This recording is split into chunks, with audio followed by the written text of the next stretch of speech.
रहीम। हज़रत अली रज़ी अल्लाह ताला अन्हा और फ़तह पहलवान का वाक़या। एक वक़्त ऐसा भी आया था कि हज़रत इमाम अली रज़ी अल्लाह ताला अन्हा से मुकाबला करने के लिए एक ताकतवर पहलवान फ़तह को बहुत बड़ा लालच देकर बुलाया गया, जो कि 400 पहलवानों जितनी ताकत रखता था। फ़तह पहलवान कौन था, इसको क्या लालच दिया गया था और किसने दिया, और इस पहलवान से हज़रत अली रज़ी अल्लाह ताला अन्हा ने कैसे मुकाबला किया था, ये पूरा वाक़या तफ़सील से हम आपको बताएंगे। तबूक के करीब एक कबीला आबाद था। इस कबीले का एक सरदार था जो कि इस हिस्से का बादशाह भी था और हज़रत इमाम अली रज़ी अल्लाह ताला अन्हु से बहुत बुग़्ज़ हसद रखता था और काफिर था। इसने हज़रत अली रज़ी अल्लाह ताला अन्हु को कत्ल करवाने के लिए एक मंसूबा बनाया और अलग अलग मुल्कों से ताकतवर पहलवान बुलवाए और इन पहलवानों की आपस में कुश्ती करवाई।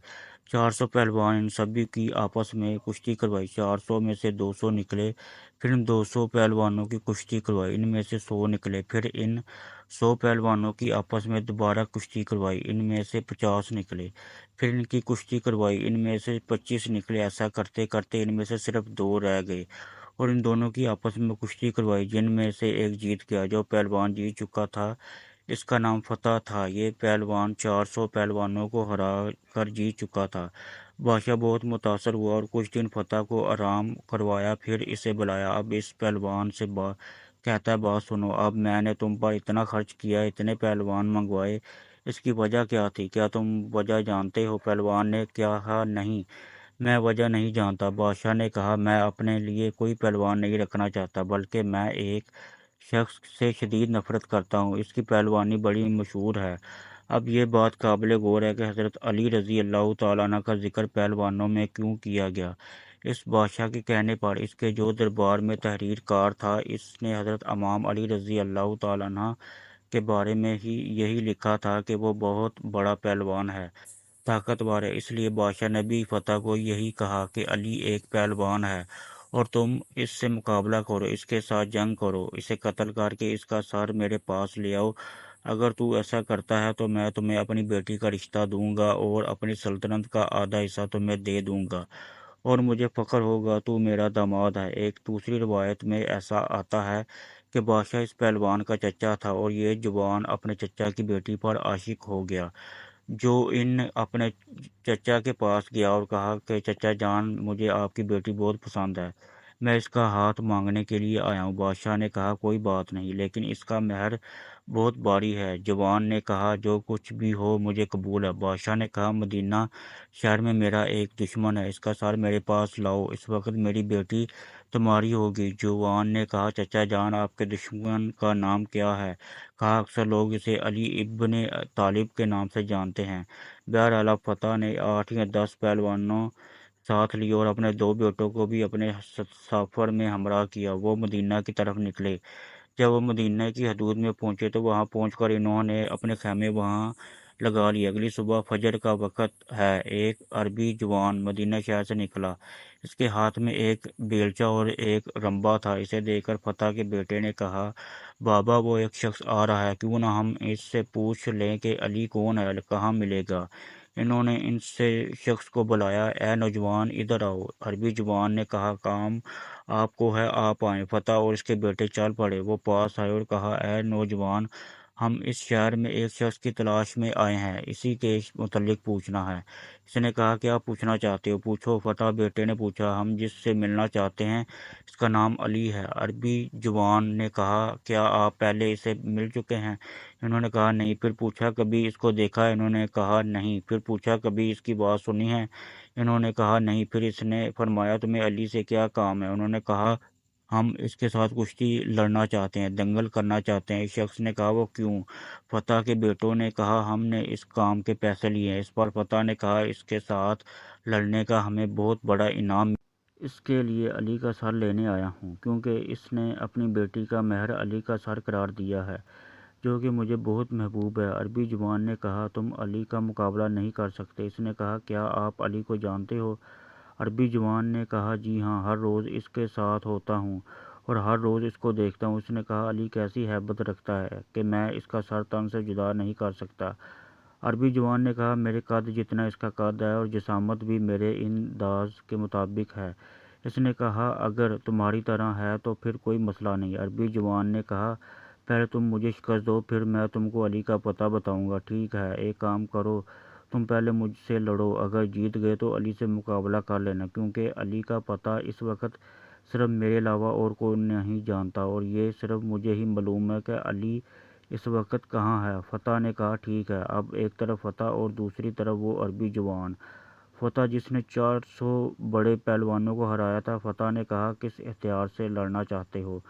نوجوان نے فرمایا جو تمہاری مرضی۔ اس نے کہا اچھا تلوار تو آپ کے پاس ہے نہیں؟ نوجوان نے فرمایا تو تلوار چھوڑ دے، میرے پاس بیلچہ ہے، تو تلوار سے لڑ۔ میں بیلچے سے لڑتا ہوں، میری طرف سے یہ بیلچہ تیری تلوار کا مقابلہ کرے گا۔ فتح اونچی آواز میں ہنسا اور کہا کیا تم اس بیلچے سے مجھے شکست دو گے؟ بس تیار ہو جاؤ، لگتا ہے بڑے بہادر ہو، اگر تم اتنے بہادر ہو تو وہ علی کتنا بہادر ہوگا۔ شمشیر کو نیام سے نکالا، پھر پوچھا کہ تمہارا نام کیا ہے؟ عربی جوان نے جواب دیا عبداللہ، اور تمہارا نام کیا ہے؟ اس نے کہا میرا فتح۔ دونوں مقابلے کے لیے تیار ہو گئے۔ فتح نے ایک وار کیا، پھر دوسرا وار کیا اور پھر تیسرا وار۔ فتح پر وار کرتا گیا، عربی جوان اپنا دفاع کرتا گیا، تلوار کے وار کرتے کرتے فتح رک گیا اور ہٹ گیا۔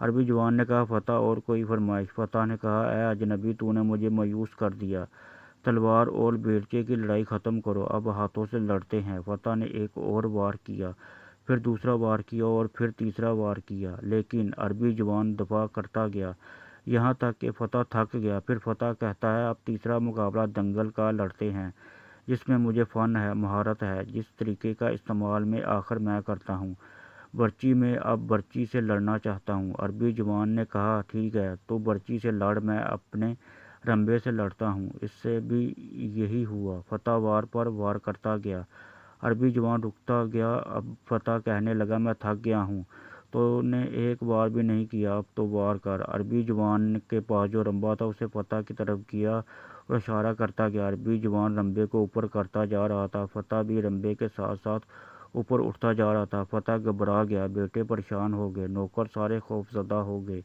کہ یہ کیا ماجرا ہے، اگر اس بندے میں یہ کمال ہے تو پھر علی کے کمال کا کیا عالم ہوگا۔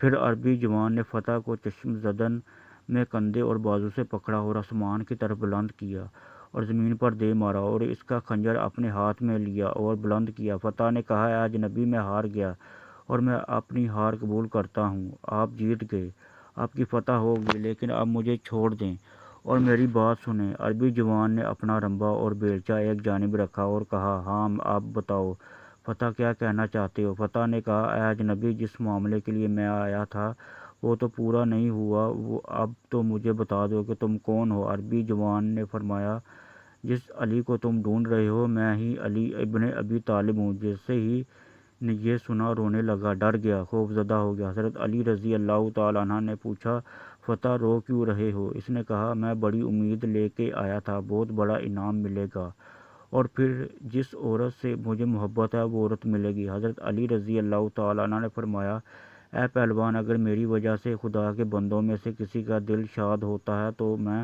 حاضر ہوں۔ فتح نے کہا اے علی ابن ابی طالب، بات اگر صرف انعام کی ہوتی تو میں آپ سے مانگ لیتا، مگر بات اصل میں آپ کے سر کی ہے۔ حضرت علی نے فرمایا تو کیا ہوا، گردن کی ہی تو بات ہے، جو علی کے پاس ہے لے اپنی تلوار نکال اور علی کی گردن لے جا اور اپنے مقصد کو پورا کر۔